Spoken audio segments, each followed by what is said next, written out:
آج جو معاشرے میں بہت سی خرابیاں پیدا ہو گئی ہیں نا، اس کی ایک اہم وجہ، بہت سے اسباب ہیں، اس میں سے ایک بنیادی سبب یہ بھی ہے کہ ہم نے حلال و حرام کی تمیز کرنا چھوڑ دیا۔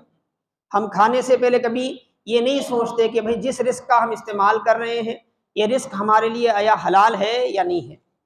ہمارے لیے بہتر ہے یا نہیں ہے، اس کا ہمیں ذرہ برابر بھی کیا ہے احساس نہیں ہوتا۔ نتیجتاً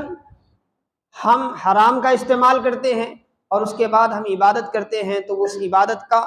جو اجر و ثواب ہمیں ملنا ہے وہ نہیں ملتا، جو نورانیت حاصل ہونی ہے روح کو وہ نورانیت حاصل نہیں ہوتی، اور دعا بھی ہم کرتے ہیں تو بار بار ہم دعا کرنے کے باوجود بھی ہماری دعائیں قبول نہیں ہوتی۔ اسی لیے ایک موقع پر میرے آقا علیہ الصلوۃ والسلام نے فرمایا، اللہ تعالیٰ نے ایک دوسرے مقام پر فرمایا، یا ایھا الناس کلوا مما فی الارض حلالا طیبا ولا تتبعوا خطوات الشیطان انہ لکم عدو مبین۔ اللہ نے فرمایا اے لوگو، زمین میں جو کچھ ہم نے حلال اور طیب رکھا ہے اس کو کھاؤ اور شیطان کی پیروی نہ کرو کیونکہ شیطان تمہارا کھلا دشمن ہے۔ یعنی حلال سے روکنے والا کون ہے؟ وہ شیطان ہے۔ شیطان ہمیں حلال و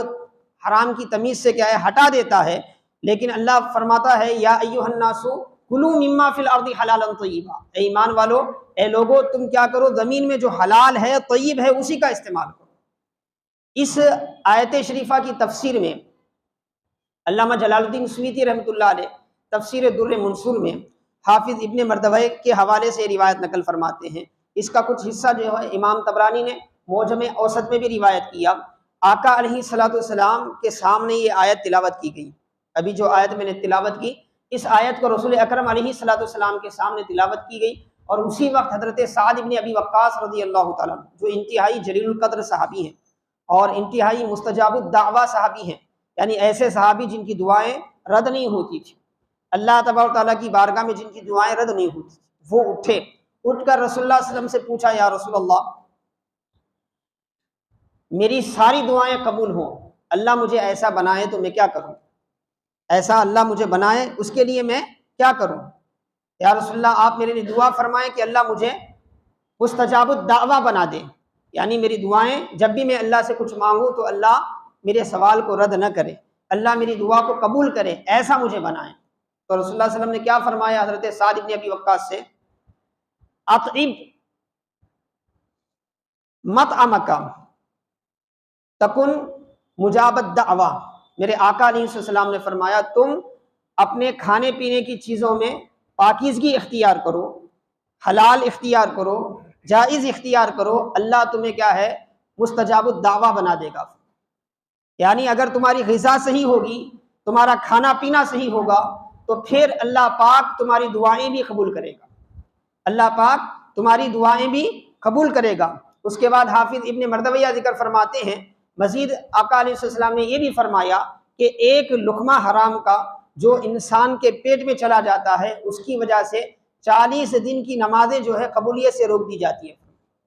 40 دن کی نمازیں قبولیت سے روک دی جاتی ہیں۔ آج ہم رونا روتے ہیں کہ بھئی ہمارا بچہ نماز نہیں پڑھتا، ہماری بیوی جو ہے ہماری بات نہیں سنتی، ہمارا چھوٹا بھائی کیا ہے ہماری نافرمانی کرتا ہے، لیکن کبھی ہم اس بات پر غور نہیں کرتے جن غذاؤں سے ہمیں انہیں پروان چڑھا رہے ہیں، دن رات ان کی ضرورتیں پوری کرنے کے لیے جس مال کا ہم استعمال کر رہے ہیں، کیا وہ مال حلال ذرائع سے ہم تک پہنچا ہے؟ کیا وہ مال پاکیزہ ذرائع سے ہم تک پہنچا ہے؟ کیونکہ حرام سے کما کر اگر ہم اپنی بچوں کی ضرورتیں پوری کریں گے، ان کو پرورش کریں گے، تو وہ حرام کا اثر جو ہے لامحالہ طور پر کیا ہے بچوں کی فکر میں، بچوں کی سوچ میں، ان کے مزاج میں پیدا ہوگا۔ کیونکہ حرام غذا کی وجہ سے حضرت ابن عباس وغیرہ فرماتے ہیں انسان کے قلب پر کیا ہے ایک تاریکی پیدا ہوتی ہے، اور اس تاریکی کے پیدا ہونے کی وجہ سے عبادت میں سستی پیدا ہوتی ہے، عبادت کا شوق ختم ہو جاتا ہے۔ تو حاضرین محترم عزیزان گرامی، ساری فساد کی جو جڑ ہے، یہ جو ساری برائی معاشرے میں پھیل رہی ہے، اس کی ایک اہم اور اساسی وجہ یہ ہے کہ آج ہم نے اپنے اسلاف کی طرح جو ہے اپنے لقمے پر غور کرنا نہیں سیکھا۔ آج ہماری حالت یہ ہے کسی بھی طریقے سے اگر ہمیں دولت میسر آ جائے تو ہم اس کو اپنے طور پر کیا ہے حاصل کرنے کی کوشش کرتے ہیں۔ بعض تو اتنے ہیں ان کا کام ہی وہ ہے، ان کے کمانے کا ذریعہ ہی ہے لوگوں کی ناحق کیا ہے مال کو کیا ہے ناحق طریقے سے حاصل کرنا، ناجائز طریقے سے حاصل کرنا، اور یہی کیا ہے ہم نے اپنا روزمرہ کا کیا ہے تجارت کا ذریعہ ہی بنا لیا ہے۔ تو اب آپ سوچیں جب مال حرام ہمارے پاس آئے گا، وہ کتنی بھی کثیر تعداد میں آئے، اس کا استعمال ہم خود کریں گے اور اپنے بچوں پر کرائیں گے، اس سے ہم اپنے بچوں کو نشو و نما دیں گے، تو پھر آنے والا مستقبل جو ہے کیا ہوگا؟ وہی جو آج کل ہم اخبارات میں سنتے ہیں کہ ایک بڑا مالدار، اس کے بچوں نے کیا ہے وراثت کے لیے اپنے باپ کا مرڈر کر دیا، اپنے باپ کو مار دیا۔ تو حاضرین محترم عزیزان گرامی، یہ مزاج اس بچے میں پیدا کیوں ہوا؟ کیونکہ باپ نے تو ساری زندگی اپنے لیے، اپنے بچوں کے لیے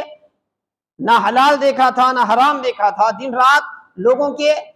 حقوق کو مارتا رہا، لوگوں کے حق کو پامال کرتا رہا، لیکن ان کی ضرورتیں پوری کرتا رہا، بالآخر بچوں سے فرما برداری کی جو امید تھی وہ بھی ختم ہو گئی، الٹا وہی اس کی جان لینے کا باعث بنے۔ تو کیوں بنے؟ اس کی بنیادی وجہ یہ ہے کہ جن غذاؤں سے ہم نے اپنے بچوں کو تربیت دی تھی، وہ ہمارے بچوں کے اندر جو ہے اس کے مزاج کو بگاڑ دیتی ہے، ان کی صلاحیتوں کو برباد کر دیتی ہے۔ اللہ نے جو خوبیاں انسان کے اندر پیدا کی ہیں وہ خوبیاں ختم ہو جاتی ہیں۔ دل پتھر کی طرح کیا ہے، اتنا پتھر کی طرح سخت ہو جاتا ہے کہ اس پر کسی چیز کا اثر نہیں ہوتا۔